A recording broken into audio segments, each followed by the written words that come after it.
Welcome to the BBC, a WAXcast based on collaboration, not competition. Between Both Cheeks is a world filled with beauty, bums, and billions of bucks. The hosts of the BBC are Luba, the badass boss bitch, creator and owner of international brands and beauty salons. I feel like it was like a bad one-night stand. Becca, the once newbie and now experienced enforcer, who's hatched out of her egg and manages business with authority and a smile. No more like, I'm going to take on the world. Welcome to the BBC. Bring me your balls. Hello everybody, this is the BBC Between Both Cheeks. Yes, we mean those cheeks too. Thank you for having us on. You can follow us on Instagram at Between Both Cheeks and subscribe to our podcast on Spotify, iTunes, iHeart, and wherever you listen to your favorite shows. We are recording live from inside of Wax Hair Removal Bar in beautiful Vancouver, British Columbia. Holly's on vacation this week, but we have Becca. Yes. Hi everyone. And me, Luba. Yes, just Luba, just like Cher or Madonna. So this week, we have a special guest. Trish Gildroy by Hair by Trish. Partner with us at Wax Hair Removal Bar here in Vancouver. Hairstylist. Certified Trichologist. Is that right? That's correct. Okay. International Educator. International. Extension Specialist, and Entrepreneur Business Owner. Welcome, Trish. Well, thank you. And that sounds like a mouthful when you say it all together. I know. Incredible. Resume. Happy to be here. So we're so excited to have you. You are a partner with us. You actually have a studio inside of Wax Hair Removal Bar here in Vancouver. So if anyone is looking to have their hair done or want to follow you on Instagram, we have you at Trish Stylist on Instagram. That's right. Are you on Facebook?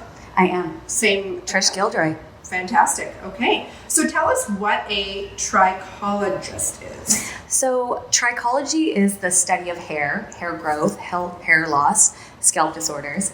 So a trichologist is a non-medical professional that's here to help anybody with any hair loss, scalp disorders, any of those issues that they have. We're a little bit more of like a holistic, non-medical approach to the hair loss. So people that can be experiencing hair loss due to age, post-chemo, anything within that field, we are here to help. Okay, awesome. I found that very, very interesting. I had no idea until I looked at your Instagram. Yeah, it's a small field, so it's just branching out right now. Great. Yeah. And you are an international educator. So where have you trained? I work for Easihairpro. We're based out of San Diego. So I've trained all over North America, from Vancouver down to California, out to Florida. I'm just waiting for us to pick up in Europe and send me to overseas. So shout out to Easihairpro. Big shout out to Easihairpro. Okay, and are they on Instagram? They're on Instagram at Easihairpro, easy with an I, Well, shout Hairpro. out to them. Yay! So I really wanted to bring you on the podcast because obviously our egg here, Becca, is new to the business and learning about the business. And obviously this podcast is all about collaboration and not competition and working together and entrepreneurship and the ups and downs of business. So what made you go into business for yourself? Oh, well, that's a good question. So I've been in the industry since I was 18. Went to hair school about 6 months after graduating high school, after discovering that working a desk job was not what I wanted. There's nothing creative in that. There's nothing fun in that. So I got into hair at 18. Fast forward 16 years, or 18 years now, not to age myself, after I've been working at the same studio for 16 years. And it was a great place to be for growth and learning. But after you've been in the place for that long, you see a lot of change happen. You see a lot of people come and go. And eventually you get to this point where you're just like, there needs to be more, right? That has to be like the next level. And what is that? Yeah. And I wasn't fully ready to step out independently and open up my own space with a team. So I felt like this was a great way for me to test the waters to see how it feels to be independent. And I have to say, it's been fantastic. So good. Being your own boss is amazing, as you should know, Luba. Well, ups and downs, I would say, but we'll go into the employee conversation a little bit down here and we'll talk about the ups and downs. But did you know that you wanted to get into beauty and hair at a young age? So it started young for me. Like when I was in high school, I was that girl cutting my friend's hair, Okay. whether the parents were happy about it or not. Doing my own hair colors, highlights, back to the old cap highlights, from the box. We've all done those ones. Yes. Where you fish them out with that Oh little- yeah. I remember specifically. Yes, the crochet thing. Yeah, and not being able to reach the back, and I actually had my dad help me one day. Oh, it hurts. Shout out to my dad. He did a great job. out to Maybe Trish. that's where I get my talent from. Yeah. So back then I knew that I really enjoyed that field, but I thought I needed to do something more than that. Okay. So that's when I went into working in a financial planner office. Right wow. after. Yeah, I thought it was a great path. They'd pay for education. It'd be such an awesome job. Yeah. But again, after being at a desk, I was like, I feel bored. This is not what I want to do. I need to be creative. I need to be talking to people and be out there. And that's when I jumped into hair school and never looked back. What sign are you? I'm a Cancer. Okay, because we have this thing with the three of us that we're always talking about signs. And Ooh. things. Yeah. Are they creative? Is Cancer creative? I don't fully know. I don't know. You're gonna have to tell me. You have to look it up. Yeah, Becca will know. can be, but the sign in your Mars or your Mercury can be more in control of that because those are the planets that rule like work and passion and power. And Cancer is supposed to be like very loving and caring. Yeah, right? Cancer that's is like really the good home for- sign. Yeah. Like So it's like the taking care of your mother clients and taking care of that people fits. and their That fits. needs. Very cool. That works. Okay. So you decided to go into business for yourself. You were done doing kind of like the kind of office corporate desk type of thing. Definitely. How long have you been in business for yourself now? Well, I started here in October. Oh wow! So with us? That was it. So I literally went from a 16-year No. commission stylist in the salon, working for somebody else, to jumping into being independent. All by yourself. Wow. Yeah. Yeah. Well, how do you feel commission works in a store with a group of women that are working together? It depends on the team that you have. Yeah, I've seen teams change over the years after being in the same place for that long. Yeah. And there's some teams that work phenomenally together and some teams that don't work. I think it all comes down to defining the proper culture. And as a business owner, I think that's a super important thing you have to do. Yeah. Come up with that culture and your values within that and try your best to hire people that match and fit that. And what I've noticed over the years, even if you have that culture and you hire somebody you assume that fits, even if they're outside that, they do tend to kind of weed themselves out Right. as Yes. well. Yeah. When they realize that's not where they fit in. Right. Yeah, So you've been an entrepreneur on your own now for 3 months. that's it. Wow, I thought it was much longer than that. Yeah. Well, She's an egg too. a little bit. I did get a lot of phenomenal experience working at my past salon, helping to do some hiring and actually work behind the scenes and everything with that as a more manager role, Yeah. but not as an owner. Well, you seem like you've been in business forever for yourself. I'm just pulling it off. Yes, yes. So you can tell you make it. What do you think so far in the 3 months? What's been the hardest challenge for you as a business owner? Managing time. Yeah. Realizing how much is on that agenda, how much is on that to-do list, and finding the time to do it all and to get it done efficiently, properly, and on time. Not enough hours in a day. Never is. Never is. No. And balancing, behind the chair, balancing the travel and the education. It's a lot. It's a lot of fun. I wouldn't Yeah. trade it. Yeah. But It's a lot of work. It's Yeah. not easy. People think it's really easy. No, it's not. It's a lot of work. Yeah. Yeah. Huh. So let's talk about sales, because something that Becca always tells me is that she's always listening to you talk about sales and rebooking and stuff, and I think that this would be a really great episode to talk about how you do that and how you've been successful with that, because you are hugely successful in your sales and your rebookings, and clients have followed you and you've had them for several years, and I think Some up to 16. yeah, and I think Becca was saying something like from leaving the salon to coming here. So obviously when there's a location change, there is that possibility of losing clients. Yes. But you've retained like 98 or 99% of your clients. Yeah, I feel like majority of them, I'd say 95 or so, have followed me, and that's been That's huge. phenomenal. That's and I'm so incredible. thankful for that. That's Yes. really incredible. Yes. So that really speaks to you as a person, your work, your attitude, like all of that. So congratulations. Thank I think you. that's really big. Thanks so so much. how do you do that? How can you share your knowledge to us and all of the listeners out there on how you do that? So I think it comes down to a lot of things. It comes down, first and foremost, is the relationships you develop, right? It's not just dollars in your chair that is an actual person. Like personal relationships are so important to me, because Yeah. I want to come into work every day and have someone in my chair that I'm spending, either 45 minutes with, or up to 6-8 hours, depending on the look that we're creating and what we're doing that day. And I want to enjoy my time with them, and as much as I want them to enjoy being with me. So I think establishing that relationship is so important, first and foremost. And then it's providing the service. And that service is everything from what we do physically behind the chair, how we make them look, how we make them feel, to offering them what they need beyond the chair. So we need that retail. We need to rebook them so they're in 6 to 8 weeks.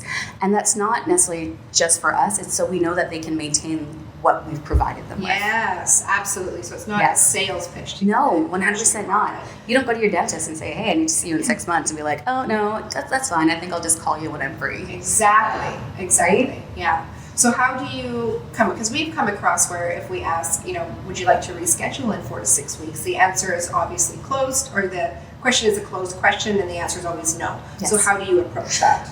So we shouldn't make it a yes or no question, because we're not presenting this as like, oh, you really have an option. There shouldn't be an option. It's like, I've created this look. So what I'd like to say, so this look we created today, it needs to be maintained in 6 weeks. Look into your calendar, you look at the 6 week, this is the date, this is the week.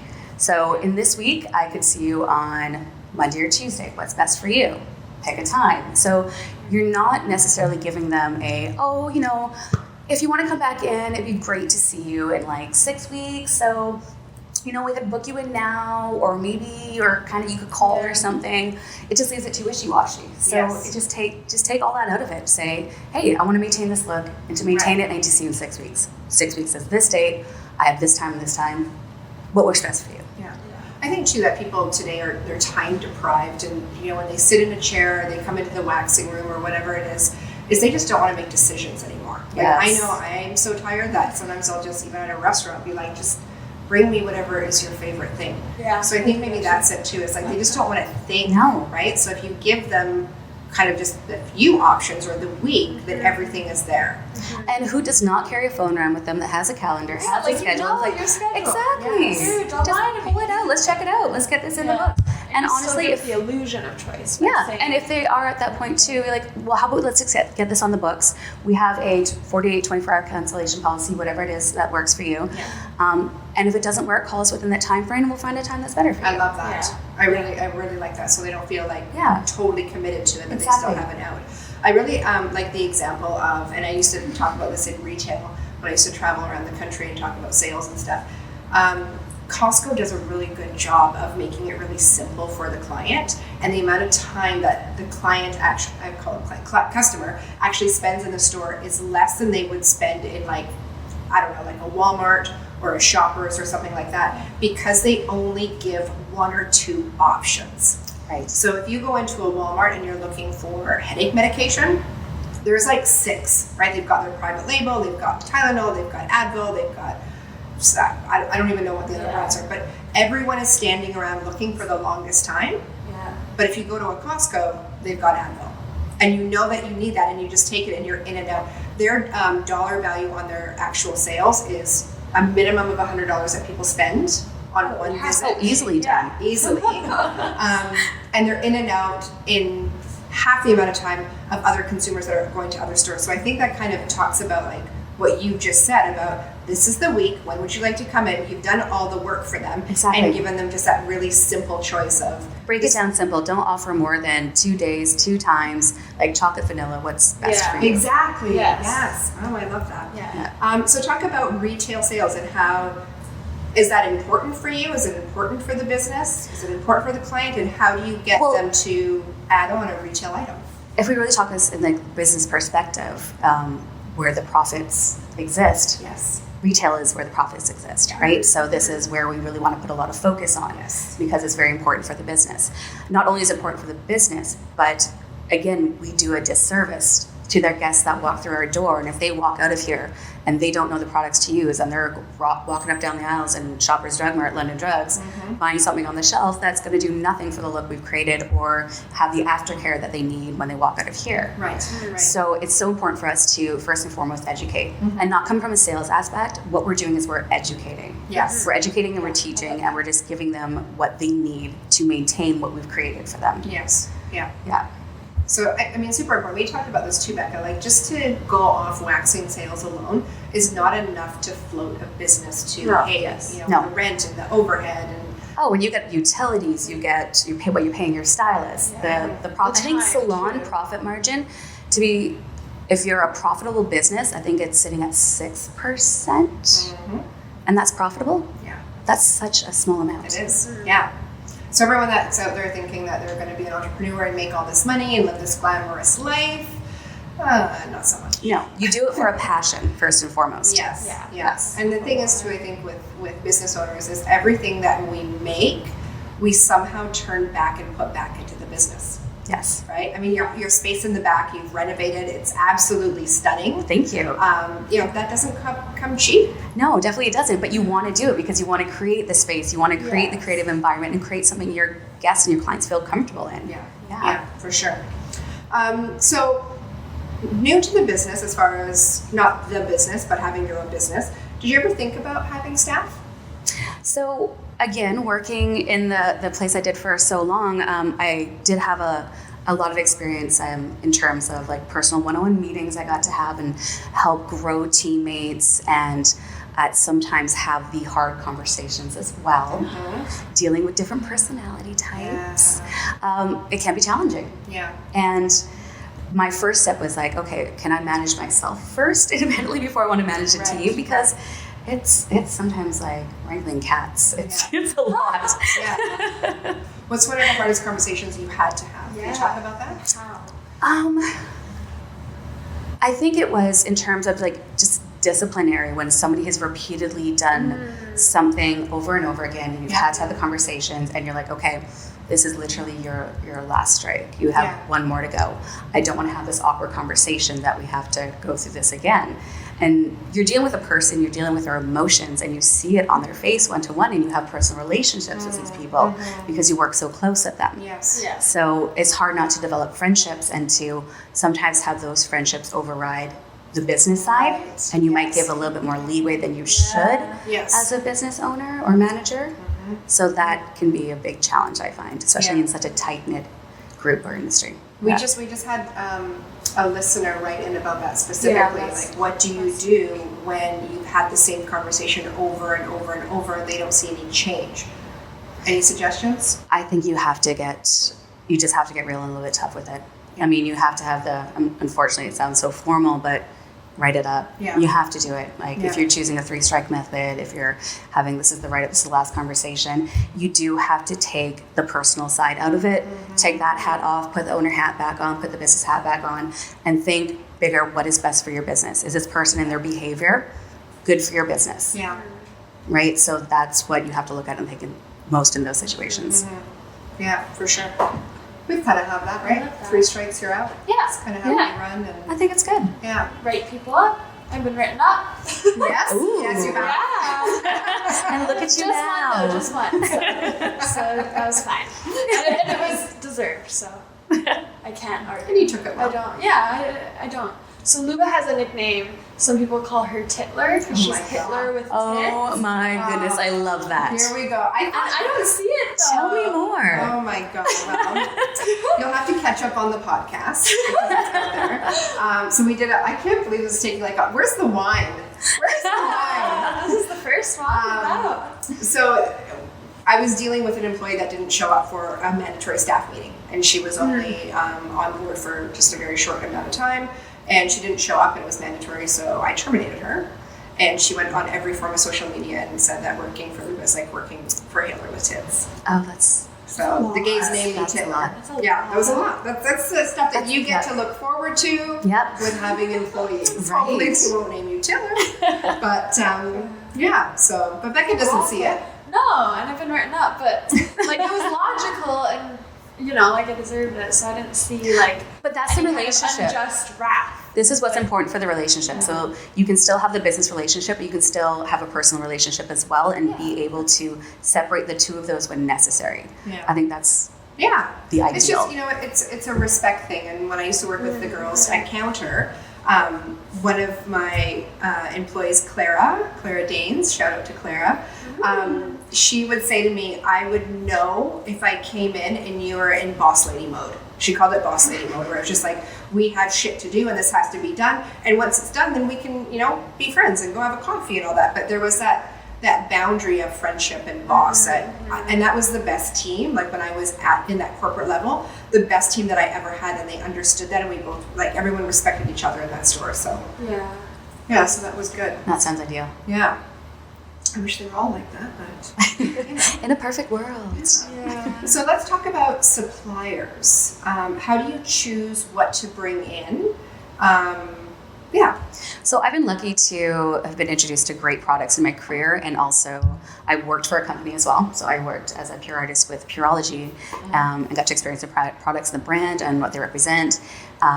So mine became out of loyalty for what I loved and what I worked with, also the customer service and what they supplied us with as well. The customer service, as far as? Well, the first comes with the reps, I think, too, right? You want to have that friendly rep that's able to come in. You don't feel like they come in the door like, oh gosh, I'm going to the back room. I'm going to go talk to that person right now. Right.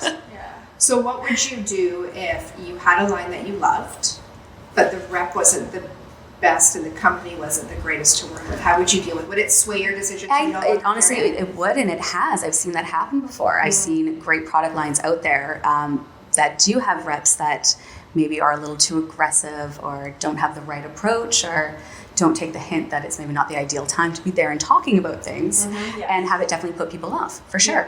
Like there could be phenomenal brands out there, and if you're not representing it right, then how are you properly getting that out there? Yeah. Becca, how do you feel about that? Because you're starting to deal with more of like the brand side of it as well now. Well, the reps I interact with are great. Shout out to Victoria again with Eminence. Yeah. And I don't have the financial risk, so I'm sure that would play into it as well. But from seeing it as a bystander, there are brands that I've noticed just don't care about. They think the product can stand on its own, which, gold and silver and platinum can, but you need to build that brand. And a brand is more than just a product. The product can be great, but you need the people behind it, because the people are what will sell it. Can I speak one more piece of that as well? Absolutely. So not only do you need the brand, the people, you need the education behind it as well. Yes, exactly. Yes. Right? You need that team to be able to bring that out there and educate as well. So it needs to be like a complete circle of all of that together for sure. Yeah. So how would you, if you were going to ditch a vendor, if you weren't happy with their service, how would you do it? How would you approach it? That's break up that's with a them? I've yet to encounter that. I think you have to be honest. Yeah. I think it's respected, and I think the person in that position, if you were breaking up with, it's valuable information that they should know. Right? Yeah, absolutely. Yeah. We talked about that in one of the other episodes too, is when people resign, give your reason on why you're leaving. Exit interviews are huge. They should be a thing. Yes. Properly. Not just here's my 2 weeks. Actually say why you're unhappy and why you're leaving. Because you don't know what you don't know. Exactly. How are you going to change? And you have blind spots. Everyone is their own protagonist in their story, so you're missing a lot of information because you have tunnel vision. Yes. Yeah. So one thing that I've really been seeing online lately on Instagram and stuff is there's a lot of small business owners, whether they're renting a room or a space or just kind of starting a business, is there's a lot of information out there about cancellation policies and holding credit cards and things like that. What is your policy? I have had a day. Let's talk about your day, Egg. This is kind of your first experience on dealing with, you've dealt with no call, no shows and stuff like that, but now, as the manager. Now I'm taking it personal. Yes, yeah. So fired up and I want to be petty, and it's a hard balance because you have to be professional. So today we had a 3-hour appointment. They booked yesterday. I told them the cancellation policy, which is 24 hours notice. In normal circumstances, if it's something extraordinary, we are human and we'll understand, and sometimes we decide to carry that on. But so we spoke yesterday. I told her about the 24 hours notice, and she was like, yep, that's fine. She knew how much it cost, what we would be doing. She was a sweet, lovely girl, asked lots of questions. and calls us literally 9 minutes before her appointment, saying that she is in a different city that is, you know, at least a half an hour drive away. Like, it was a far. You couldn't have Really told good me this planning. earlier. And luckily, I was able to move the appointment a little bit, give her more wiggle room, and she said, "Okay, yeah, that's fine." And I moved her, and you know that time comes and goes, and I call her, and she was asking to move it to a different day, and I said, "Yeah, that's fine, but you know the policy is 100% of the reserved booking, so that's pretty pointless. If you can make it work today, do it today, because you're paying for something that you're not getting done." And 3 hours, that was a big service. It was hundreds of dollars. And so she was like, "Okay, all right." And I moved it again a third time. And then when that time came and went and I called her, she just stopped answering her phone. And the only reason she gave me the whole time, the first 2 times when we were wiggling around and playing telephone tag, was that there was drama. And I was like, "Okay, girl, like there's drama." I know, I was like, "And you can't," I said to her, I was like, "And you can't leave? Like, is there a gun to your head? Why can't you leave?" And she was like, "Well, you know, there's just like one car and it's far and the cost." I'm like, "You knew how much it cost yesterday. What changed so much in your finances in the last 12 hours that all of a sudden this is no longer possible?" And then I said, so on the third attempt, when I moved it even further back, I said, "Well, that gives you enough time to take the bus." Yes. Ooh, That was good. Yes. That was I was good. like, "You're coming." She did. And I'm so annoyed because she's ghosted me. Like, Yeah. or give me a better reason than there's some Be drama. honest. If you Like, can't do it, or if it's out of your finances, or something just changed, just be honest with us. Yeah. Don't put it off. Like, Yeah. that's you know, awful. like if she had been kind, I may have said, "Come in for something else." Then at least we'll service you in some capacity. You know, instead of $300, maybe do something that's $50. Yeah. And then that way, I won't charge you for the missed appointment. Right. So No. what is your policy on that? So currently, I'm so very fortunate. I know this is not huge in the industry that people are this fortunate. My clients are very respectful, and I've been able to build that clientele over 16 years. Yeah. But not without having to have had fired clients. Ooh, in I the have this past. down as a question I was going to ask you. Pause on that, yeah. Yes. So, but I do see the value and the need to have a cancellation policy. I think they're over a certain amount of time or amount of cost. There should be credit cards possibly put down, especially if you're a first timer. Okay. And also the cancellation policy is like, how else are you going to enforce them if it's a first timer? Right. Unless you have that. Yeah. But then on the other side, you don't want to deter a person. Exactly. It's And I think with, you know, in the United States, it's a little more common. Like even in Vegas, we've taken credit cards right from the beginning because I noticed it was so flaky with clients not showing up. At the beginning, we were losing an entire day of business. So we've been taking credit cards there for 10 years. Here, I think Vancouver would have a tough time with it. I've done things like big appointments for like my big extension appointments, take deposits. Okay, so what percentage do you So the deposit is usually 50% covering the cost of the product being used. So at least if they don't show the amount of the product that was reserved or brought in for them is covered. Okay. So at least that product cost is covered. So I think honestly 50% should be. How do you take the deposit? Do you send them an invoice and have them pay? Do you take their credit card? So over the phone? usually that's booked on consultation. So when they're in on that consultation, booking their extension appointment or their next appointment, that's being paid So immediately you have them before the physically appointment is in made. front of you. Yes. Ah, okay. That's the lucky So thing with makes that it one. easier. Okay. So Even how, if that was a phone or video consultation, Yeah. I feel like the same thing would happen. so how would you do it in that sense? Would you take a credit card over the phone? Yep, Would you, totally. Yeah, and do it that way. Yep. Okay. So tell us about firing a client. Firing clients. We're talking about how lucky I am to have really respectful Yeah. clients. I'm so thankful for that. We sometimes run across clients who are less respectful of our time. Yes.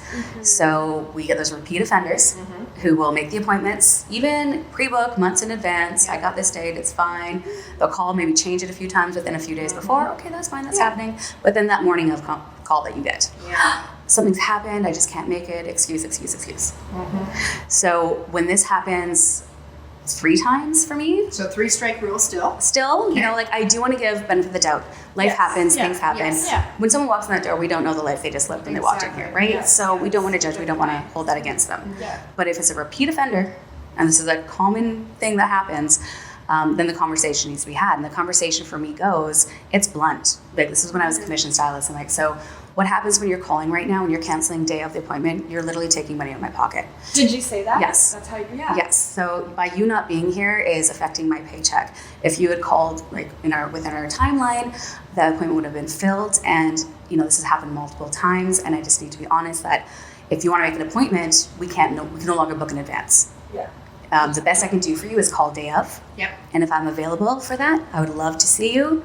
But if I'm not available, then you'll have to try again. So you're almost telling them that they can be a walk-in. Yes. Yeah. So it's respectable firing. Yes. Yeah. And have you had any anger with that from I've had tears. Aww. Yeah, because I feel people are a little bit upset about it, or maybe weren't quite expecting that reaction. They thought that behavior was acceptable and could go on. Right. But it's not fair. So you call them out on their shit. Yeah, and people don't love that. Just straight up, I love that too. No, that's good. Yeah. Like, people don't understand, like, this girl today, the esthetician that was meant to be servicing her, she planned her lunch around that appointment because she was going to be in that room for over 3 hours. She got a coffee beforehand, like she went and spent that money and thought, well, I'll get it back in the retail or in the tip. And it was rearranging other people, and when other people called, I would refuse appointments because that time was already blocked out. Like, It's money out of the business. It's money out affecting for more than staff. just you, that you can't come. And then earlier this week, oh my God, Trish, you have not heard about this.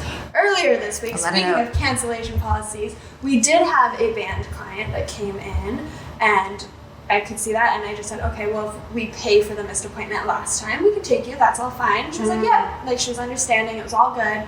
So she goes into her appointment, she comes out to pay, really frazzled and stressed out. None of the cards are working. She's on her bank app transferring money to the accounts, and I was like, oh, I know how that feels. And she had to go to work, and she's like, can I go to work? Like, I'll come back after. And I was like, okay, but I need you to leave collateral of some kind so that I know you'll come back. So she left me with a debit card, and sometimes that does happen. People have left their wallet at home, and they leave something, and they do come back and they pay, and it's fine. And then this person has just ruined me. I'm gonna be so jaded now. I'm not gonna like. Oh, so It's like the Diamond Dasher. Yes. We've had it. I've seen it. Actually, so I waived the cancellation policy, and it was nice, and then I let her leave unpaid and leave a card as collateral, and she just never came back. She can just go to the bank and get a new one. Yeah, She didn't absolutely. answer That's exactly. our phone calls or emails. Of course, that card doesn't actually have funds attached to it, so it might not even be her card. So she just gave me a piece of plastic and just ran off. And I'm so But you want to trust annoyed. people. Yes, you want to exactly. assume the best. Like, Yes. I always will assume the best until you show me otherwise. Yeah. Yes. Yeah. Yeah. And it's just, I'm so annoyed.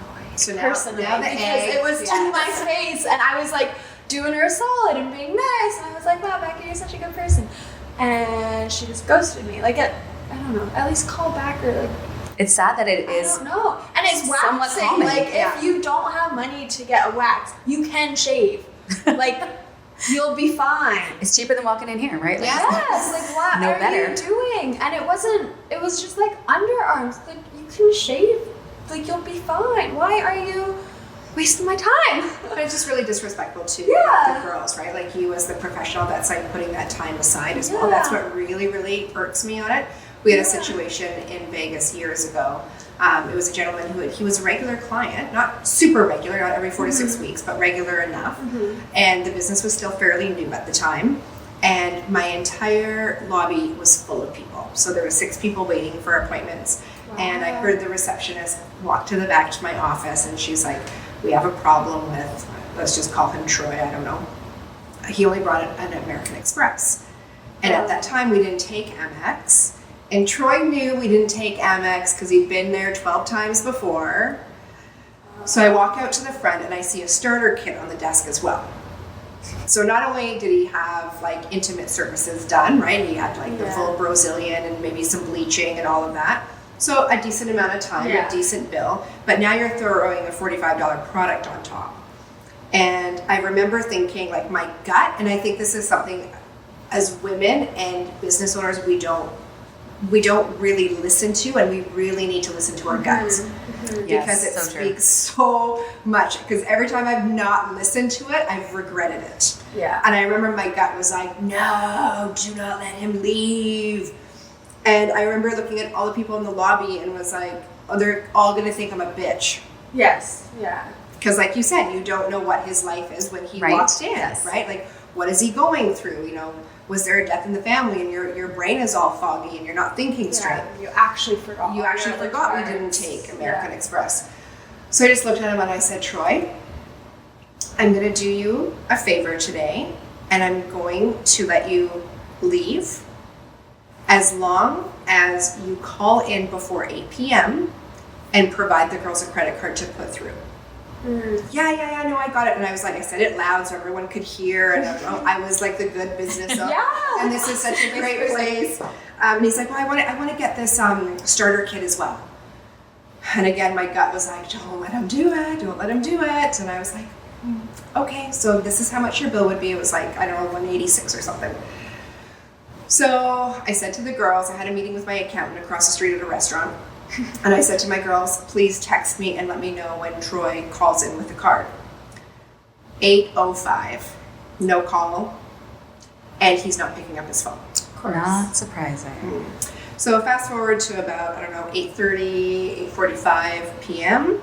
I'm sitting at the restaurant with my accountant, and I spun my chair around, and there's Troy sitting at the bar.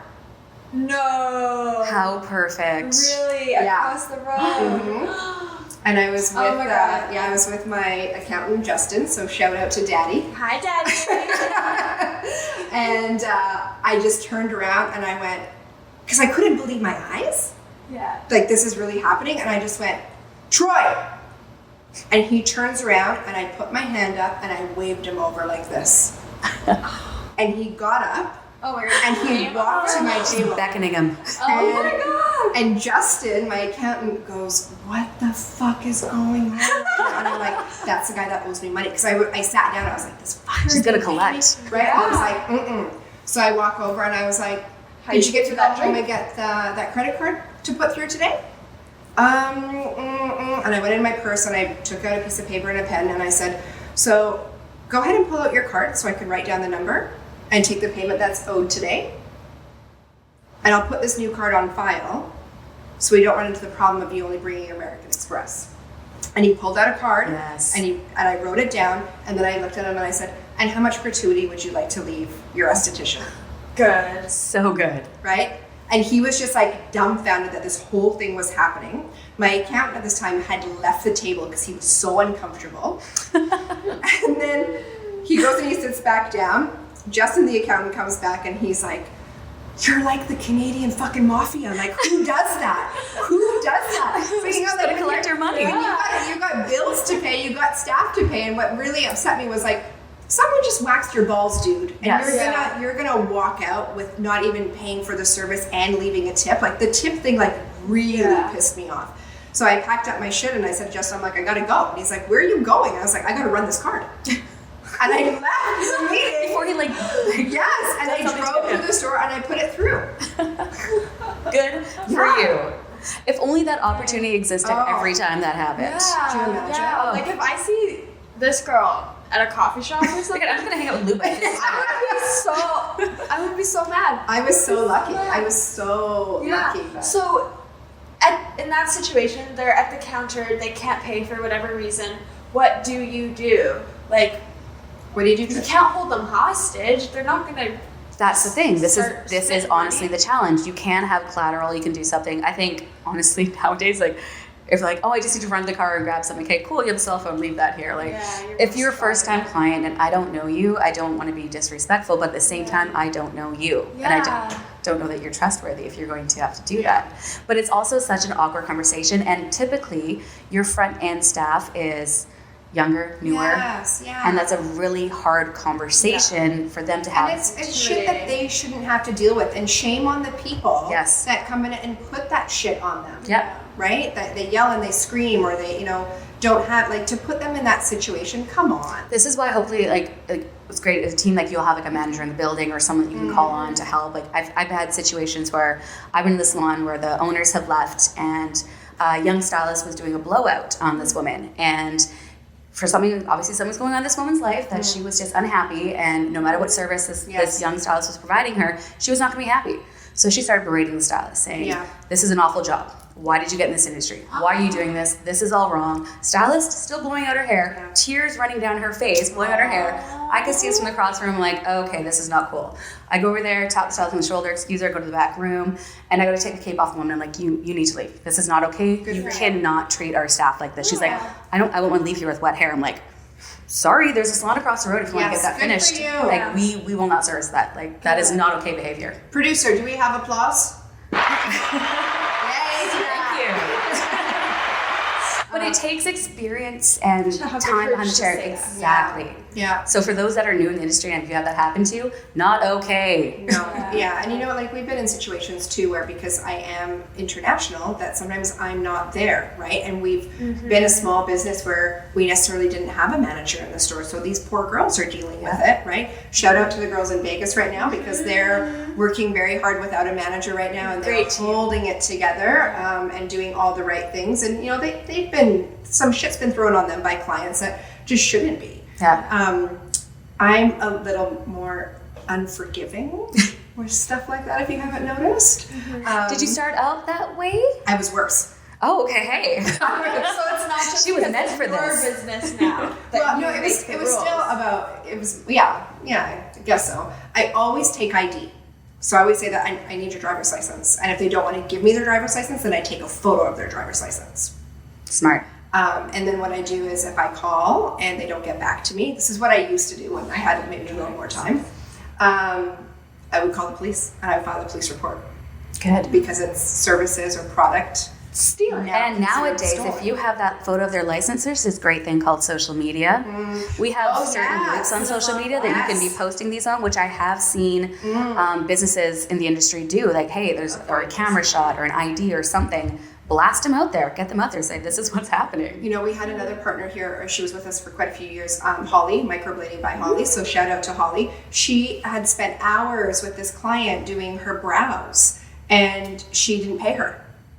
She didn't pay her. And I remember I think she had put it out there or told someone about it, and someone said, oh, I know who she is, pulled her up on social media, and people started, like, Holly's clients then started kind of like berating her over social media, and she got paid. And she got an apology over it. Of course. But to have to go to that length. This is what I mean, right? I mean, I went to the length of small claims. Good. I did. When we were doing wholesale at the very beginning, I drove out to Whistler to a salon. I spent 3 hours in training. They had bought product from us. I left all the product there. She wrote me a check and the check bounced. I gave her a month. She stopped returning my phone calls, said that check was in the mail, this and that. So I went and I started small claims proceedings. And I remember Jake was like, oh my God, you're going to drive up to Whistler to go serve her papers. And I was like, damn straight. Yeah. And it wasn't a ton of money. Yeah. But for me, it was very much principle. Yes. And when you're dealing with another small business owner, like, come on, why would you do that? And it was very gratifying that, like, when walking in and asking for her, you've been served, here you go, sweetie. And then what had actually happened, because she didn't reply back with the courts, I was able to debit that money right from her account. So we actually got paid for it. Amazing. Yeah. So worth it. I can't let stuff like that go. I mean, I should. My psychic says I should. That I need to. Yeah. That's what she told me today. But you're getting paid, so. Yes, right? But then you also have to think about, like, the time that you put in and the energy that you put in. Is it better to put your energy someplace else, right? The negativity that comes around, right? And the anger. Like, you'll never make a C client an A client. Yes. It's easier to make a B client an A client. Mm-hmm. And retain those A and B clients. Right? Mm-hmm. So yeah, that's how I would deal with it. So Egg, how are you going to deal with this client that didn't come in? And you have her, does it have her name on the? No, it's just a debit card with no name attached to it. And I tried charging it and it says, what does it say?